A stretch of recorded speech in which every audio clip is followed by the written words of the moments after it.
people here who could maybe also have good ideas, since I'm going to be shooting this next week, and it's all improvised. So if you want to draw out some story ideas or little moments that you were like, oh, I wanted to see something with this character that would have helped lead me to that weird ending. Anyway, okay. It's your chance for co-writing credit. Anyway, but yes, thank you again, and I can take your questions now, or ideas.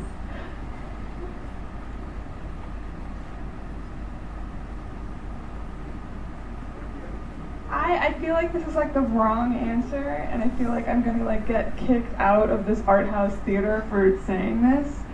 I wanted to know what happened at the end. Was he really dead? Was he alive? Was she gonna get in trouble? Is the world real? Is the world not real? Like, I wanted to know. Okay, good. Do you think it would have helped if you saw her go a little crazy earlier? You would have just been like, oh, by the end you would have been like, nothing's real kind of feeling.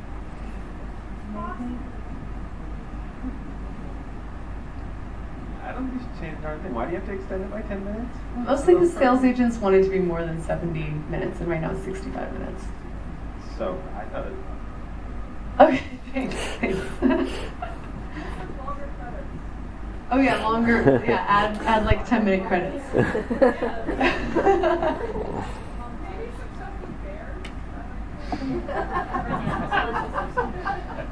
Show him alive after she thought he was dead, so you did show him alive after she thought she killed him, so maybe that was the answer, that she didn't kill him, she just wanted to kill him. Anyway, but I had a question. I was really focused on your use of focus, and were you doing that to try to evoke her sort of weird view of the world? And also, did you shoot this with a digital camera, and were you using autofocus? I was wondering what you were doing, because a lot of weird things are happening with the focus, and I was really, as I said, watching that a lot, and I wondered why you did it and how you did it. Well, actually, so Ashley Connor, who shot the film, we worked together on pretty much every project, and the irony is, I think only recently have I noticed how out of focus the movie is. Like, I sat through this and I was like, wow, half the shots sometimes are out of focus.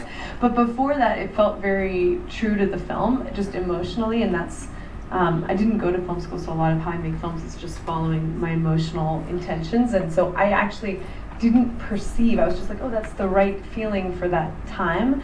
And then later, in a lot of the reviews of the film, have commented on the fact that there's like a lot of out of focus. And everyone has a lot of ideas about why or whatever, but really it's just that I never even noticed it. It just felt like the right feeling. So I guess what I'm maybe saying is that I guess it was intentional. By being so unintentional, I followed my gut, which was saying that felt like the right energy for those moments, that sort of like the film doesn't resolve, the focus doesn't resolve.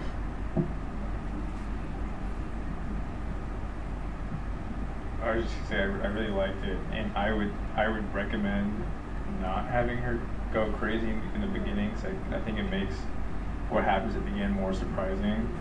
And this might kick me out of our house cinema. Well, one of the things I've never liked about Kubrick's The Shining is that you know right away that Jack Nicholson is gonna go crazy, and it's just the way performance, the way it's shot. And so I think what you did so well was kind of hide that at first.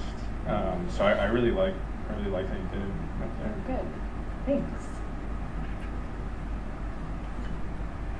I have a suggestion. So there are some really beautifully edited sequences, especially little snippets of things that's just gorgeous. So I think maybe if she's not going crazy earlier, those little things could kind of come in. And then there was one thing where the old woman with the white hair starts doing the dance, and there's really beautiful sound music there. I mean, maybe something like that could be incorporated earlier. But I was just wondering if you could talk about why is this setting in the Balkan Fest?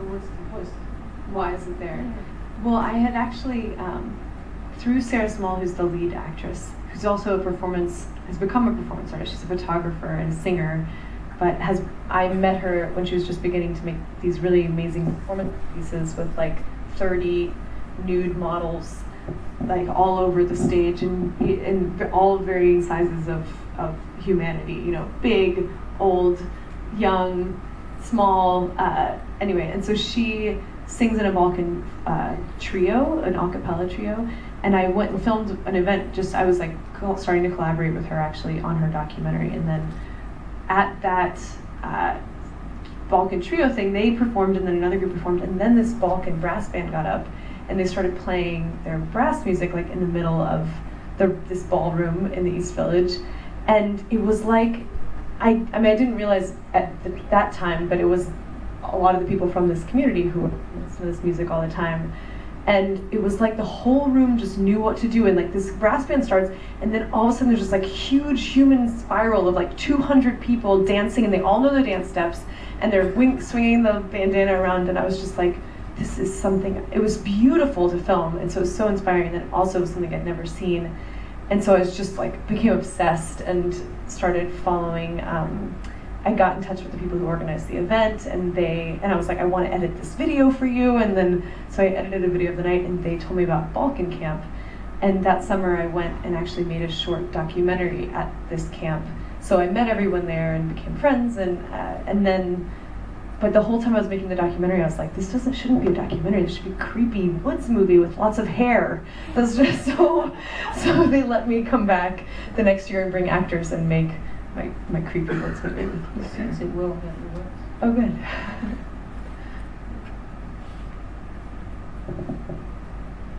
Just a couple comments on the focus and the handheld design. If you're really tired and you're sitting very close, that almost makes you seasick. Oh, and yeah. I think it's overdone to the point that it reduces its effectiveness when you want to use it for striking significant moments. And I would develop more of the Balkan woodlands whole scene too, especially when the ladies explain about the spirits and all that too. If it ties in with the women in the woods dancing and the white hair and all that stuff, if there really is something to that, I would make more of it. And then maybe develop something along the lines of how our crazy character doesn't really get it and fit, and I don't know, but I think it's underutilized. Just a comment. Yeah. No, I love that stuff too. Yeah, I'll have to think about how to include that. And also, it's funny with the focus. Yeah, it's something I never noticed, and now I'm like, wow, it's all over the movie. So, next movie, I'll maybe I'll try some more.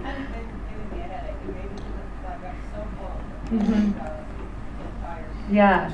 Well, in a way, it's also the seasickness. I mean, it's not that I want you to be uncomfortable, but actually, I feel like that's something of the feeling of the film. So, I don't know if I would change it, but because I think the feeling of that she has is like nothing quite fits, and I'm a little bit uncomfortable. And thank you for your comment. Hi. One of my favorite scenes is the very beginning when she gets this phone call. It's like really incredible. It also is like our first taste of her maybe being crazy, and also the first take of some really beautiful camera work. We don't come back to it at all, which I think is fine, but it just made me wonder if you could elaborate about how it was connected to the Balkan trip. Yeah. I mean, even like production-wise. Yeah, that's. You know.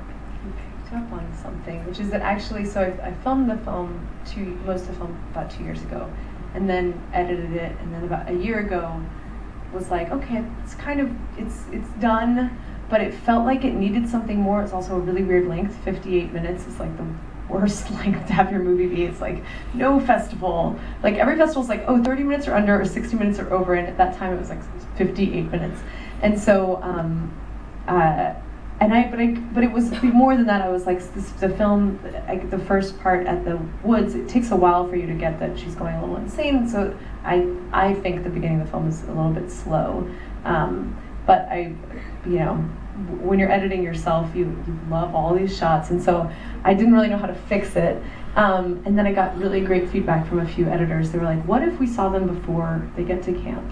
And the editor I'm working with now on my new film was really pushing me towards like having her have kind of a traumatic event of some kind, that was as much feedback as he gave me. He's like, what if she has a traumatic event right before camp, and it kind of informs the rest of the film? And so Sarah, actually, one of the things that's interesting about her performance in the film and also about our collaboration is that she, the day before, I think, or 2 days before we left for the shoot, this happened to her sister. Her sister woke up naked in a house that she'd never been in before with 3 men that she didn't know, and was terrified and called Sarah from the house, and Sarah was walking her through, get out of the house, walk down the stairs, what signs do you see, can you figure out where you are, let's find you a car service. So, and it was horrifying, and it really shook Sarah up, obviously, and so there's this deep, horrific thing that happened to someone that she loved.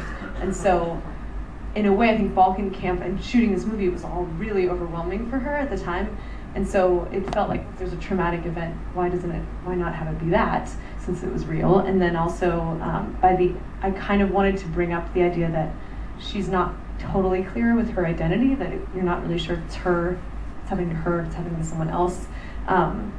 So that kind of seemed like the natural course. But that was filmed like recently, so it was like a year after the rest of the movie, or almost a year and a half, yeah, actually.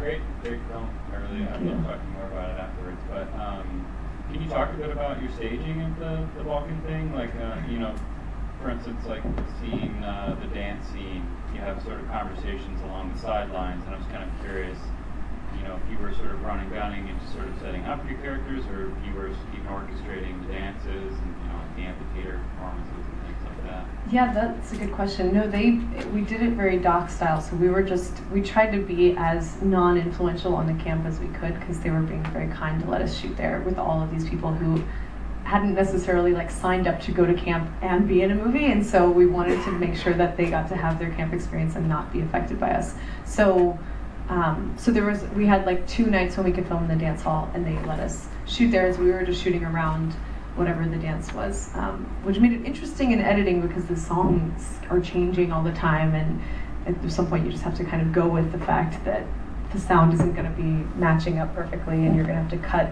on hard cuts where the music is going to be a totally different point in the song. But yeah, so we didn't.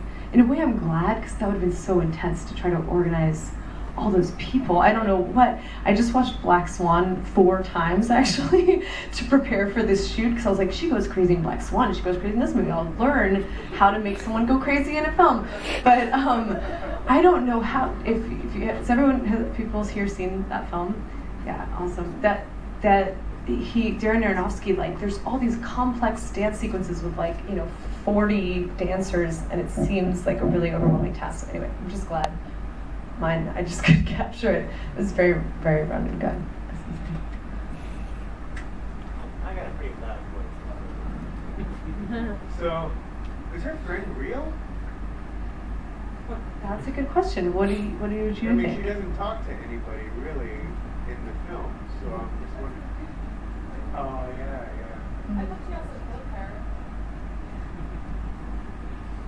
Yeah.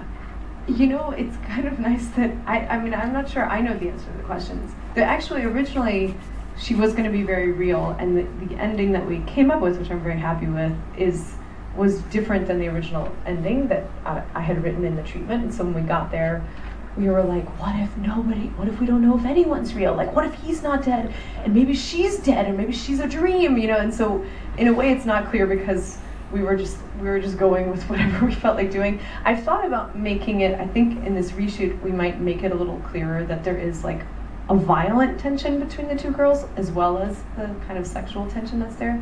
And so make it more ambiguous of whether she is alive at all at the end of the film, or whether she even existed. And I kind of I know that sometimes I think filmmakers are supposed to know the answer to these questions, but I like that I'm not sure what the answer to that question is. I think it makes the movie more exciting for me, because I'm like, I don't know, I gotta figure it out. It's like a puzzle.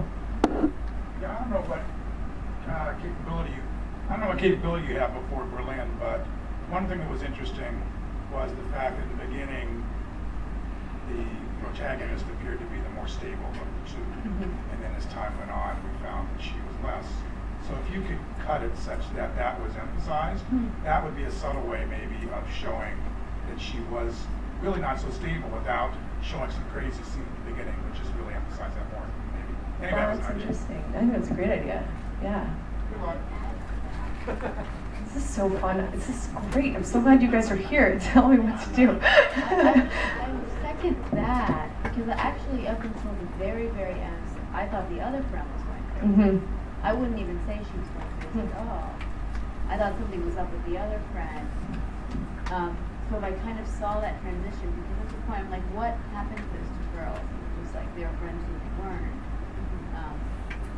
Yeah, that was a good point.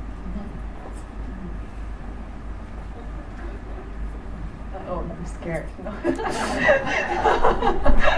I love the snail. Could Oh, you bring good. it back somewhere outside with the snake theme, you know, with the bulk Yeah. Maybe use them twice. I totally, I do have one other shot of the snails, so that's actually something I could maybe accomplish. Put 'em in- I love this look too. That's my favorite shot in the movie. Yeah. Yeah. I just wanted to say I loved it, Great. and I think you should keep everything out of focus and shaky because it does add to the effect. But there are two scenes specifically that I want to call out, which were like chilling for me, which was when she runs into her in the woods and she's walking back after the auction, and her friend doesn't have like a light. I don't know if this was intentional. She doesn't have a light, and she's just walking through the woods in the dark alone.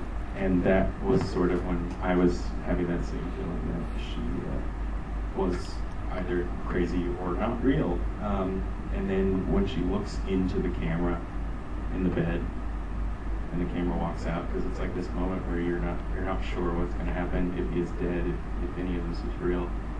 And you're like, oh, he's going to be there, he's going to be standing there dripping wet. But like that was like the most powerful thing that could have happened, was sort of looking into the camera. I just didn't see it coming. And as far as making it longer, I think the only thing is adding to the lore, that's sort of Falcon lore that's going on throughout the film. Everything else I think is perfect. Thank you. That's great. I'm really glad you like those scenes. I really like those scenes too. Yeah, I agree with what you just said about those favorite scenes. I also wanted to echo what I think maybe Pete said, which is I thought the opening of the film was stunning. It's cool to hear that you shot that most recently, because maybe I think everything totally came together with the camera. The performance was so good, and then the out of focus stuff really worked for me. The directing, everything was just so strong with that. And then also I felt the same way about towards the end when she walks in, she sees her the role reversal stuff, where she sees her friend having sex with the guy and then comes in and out of the room. So short of giving you suggestions, for what it's worth, I thought those parts were awesome, especially what you did in the beginning. Thank you. Yeah, it's funny to have made the beginning much later and have learned to have grown as a director by then and understand the camera more and how to make an emotion arise. Yeah, it's funny. For me, it's very jarring because I'm like, oh, this is me as a filmmaker now, and this is me as a filmmaker 2 years ago. But the rest of the movie, it's like two films in that way. But I think obviously they work together well. So. Yeah, and I thought the rest of it really linked to I eventually started to think of it as a reaction to what happened in the beginning with traumatic events. So I thought that totally worked. Yeah. Any more questions? Yes.